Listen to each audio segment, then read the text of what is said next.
নমস্কার বন্ধুরা, the Banga YouTube চ্যানেলে আপনাদের সবাইকে স্বাগত। আজ আমি আপনাদের দেখাবো এসএমপিএস এর ভেতর যে 12 ভোল্ট ডিসি ফ্যানগুলো থাকে, যেগুলো ডিসিতে রান করে, তো সেইগুলো একসঙ্গে করে কিভাবে একটা এক্সজস্ট ফ্যান বানানো যায়।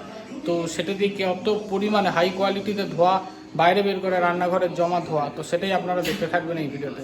তো চ্যানেলের সঙ্গে থাকুন, দেখতে থাকুন। ভালো লাগলে চ্যানেলটা সাবস্ক্রাইব করুন আর ভিডিওটা লাইক করুন। দেখতেই পাচ্ছেন এখানে এক্সজস্ট ফ্যান চলছে, 12 ভোল্ট ডিসি ফ্যান। এইগুলো সব কম্পিউটার এসএমপিএস এর ভেতর থাকে।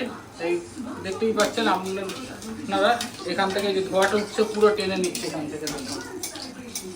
দেখুন তাড়াতাড়ি বাইরে দে। এই যে দেখুন এখান থেকে দেখুন সব ধোঁয়া এখান থেকে কীভাবে টেনে বের করে নিচ্ছে।